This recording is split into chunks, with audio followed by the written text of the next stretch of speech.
Welcome to Modern Management of the Older Adult, brought to you by the Institute of Clinical Excellence.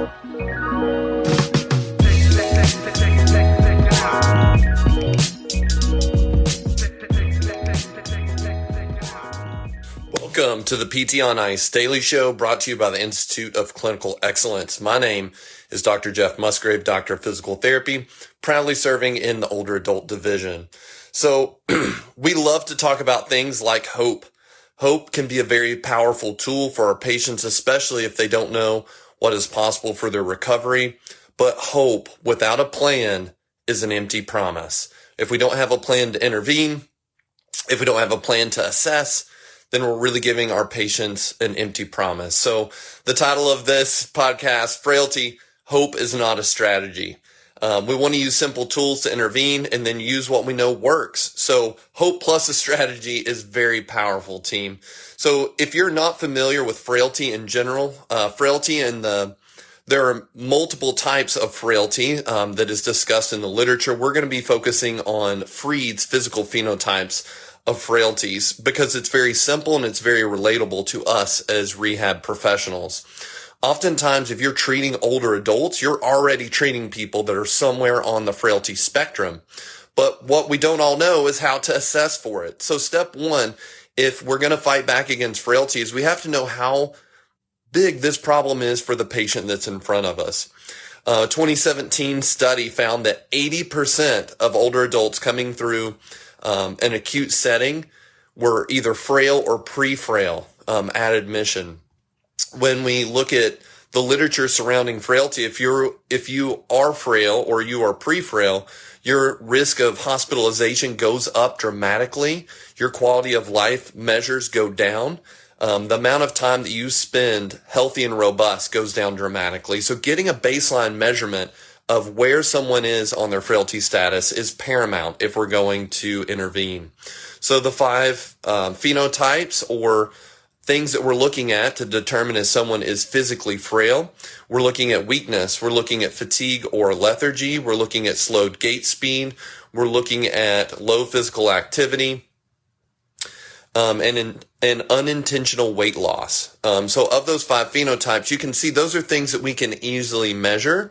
And there are specific measures for each one of those criteria to determine if your patient is frail.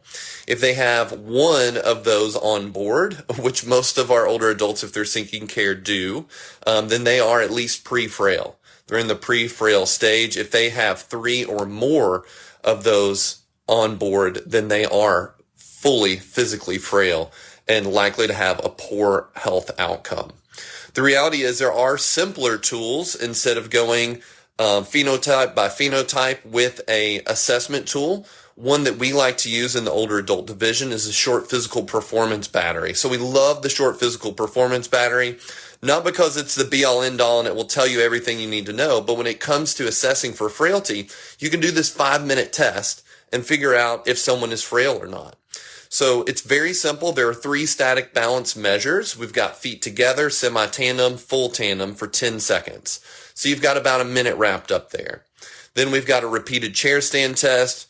That'll take you another 30 seconds, and then a gait speed, an improper gait speed, if you will. It starts from a cold stop, but 3 or 4 meter distance, and then you're calculating a gait speed from there. So 5-minute test, short physical performance battery. You need no equipment other than a chair and a little bit of space to walk. Really, 5 meters of space will get the job done. They can also use an assisted device. So whether you're in acute setting, outpatient setting, and fitness, depending on where someone's physical level is, you can assess their frailty very easily with the short physical performance battery. So that's the first part. If we want to combat frailty, we've got to know if it's on board and how severe it is. How many of these physical phenotypes are on board, and then how are we going to intervene for our patients? So the reality is, when it comes to combating physical frailty, our best tool is resistance training, and very specifically, progressive resistance training, right? Those programs are going to recalculate based on someone's effort and as they get stronger. So something that's a little bit different for older adults is that the more deconditioned they are, the weaker they are. If they get properly dosed strength training, they're going to change the fastest, which is really exciting. That is news that gives us hope. But once again, we've got to have a strategy here. We can't just give them hope without a clear path to get there, because the research has already been done here. We know that quality resistance training is going to get the job done faster and longer to help change people's health outcomes and reduce their frailty status. So when we're looking at this, we know for resistance training for older adults, we've got to be using a proper dosage of strength training. So we've got to get a baseline measure on relevant movements to their goals. So if someone's having trouble getting up and down from a chair, I'm probably going to test and see what their estimated 1 rep max is. I'm probably not going to put a barbell on their back for a frail older adult and have them back squat, but I may have them do some type of elevated sit to stand with weight and build up till we can get a max rep effort. So one effort, as many reps as possible. And based on that, calculate an estimated 1 rep max. So once we get that peak measure and we can correlate to a 1 rep max, we take 60% of that load. Now we've got our training load. We've got our minimum threshold that we know is going to produce strength gains for our patients.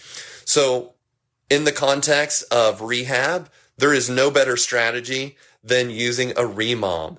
So if you're not familiar with the REMOM, that is the rehab every minute on the minute, where we can pick a few different movements and we can change every minute, and we can compress a very valuable strength training session into only 15 or 20 minutes. Mitch Babcock is the one who coined this term, started using REMOMs. He just did a post on December 22nd where you can see more about REMOMs if that is new for you.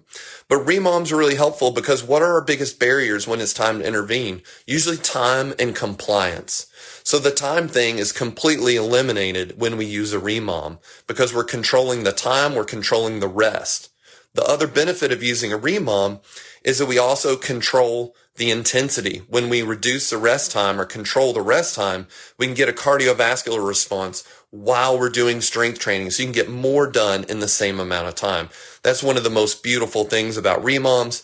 As well, if we picked meaningful movements to our patients' goals, like getting up and down from the floor, being able to carry things under load, pick heavy things up off the ground, which are usually relevant for all of our older adult patients, they can see the connection to real life. They are more likely to do them, which is our other issue, is compliance. So we've got a time-friendly option. We also have relevant movements that our patients actually care about, which those are two of the biggest factors that at least I personally have experienced barriers to patients doing a home exercise program or applying themselves even within rehab sessions. So if you have also found that it is difficult to dial that in for the first session for older adults, to figure out that dosage, a tool and a strategy we use in the older adult division is intentional underdosage. Dustin Jones just did a great PT on Ice episode. That's episode 1873. Check that out. So 1-2 punch here for strength training interventions. If this is new for you for fighting frailty, I would check out Mitch Babcock's resources either on his Instagram page or on the Ice Physio page. And then Dustin Jones' podcast episode and resources for intentional underdosage. But we can give our patients so much more than hope, team. Just assuming they're frail, not knowing where they are across the spectrum is not helpful. We really can't handle things that we have not measured. We don't know if we're making progress. So getting an easy objective baseline, like using the tool like the short physical performance battery, will go a long way to be able to help you identify physical frailty in your patients, so then you can give them hope through strength training interventions. Team, if you've been using REMOMs to fight against frailty, or you have any questions, comments about this topic, I would love to spitball with you about that. In the show notes, I've got a link to that frailty stat so you can see that. I'm going to have a link to the short physical performance battery through rehab measures. We've got a correlation of frailty status from the short physical performance battery. I've got a link to the short physical performance battery calculator. So you can just put those things in. It'll spit out a score for you. Less than 10 on the short physical performance battery means that your patient in front of you is frail. And then a great article looking at progressive resistance training, full body for older adults for fighting frailty. Team, if this stuff is new for you, if you need some help or guidance, we'd love for you to hop into either a live or online course with us. Next cohorts of MMOA level 1 is going to kick off on the 6th of January. That cohort is already starting to fill out. Level 2 kicks off on the 7th if you've already had level 1 online. And then we're going to be out on the road. If you need help dialing in estimated 1 rep maxes, seeing your patients move, loading them appropriately, leveraging intentional underdosage to be able to help your patients succeed. Make sure they come back for those sessions. We'd love to help you out on the road. Our first live courses, we're going to be in Tennessee on the 18th of January and then in Idaho on the 25th. Team, we've got lots of great offerings in the older adult division for 2025. Don't forget that price is going to increase. So if you know there's a course that you want to hit, go ahead and buy that ticket. We'd love to see you either in an online or live course. Happy holidays. Hope you're having a wonderful day, time with family and friends, and bless those people who are working today. Thank you for listening to the MMOA podcast. If you found this helpful, please share with someone that could benefit. And if you're looking for more practical content to help you better serve older adults, head over to www.mmoa.online, where you can learn more about our free resources, our community, continuing education courses, and our certification. Once again, that's www.mmoa.online. Thanks for listening.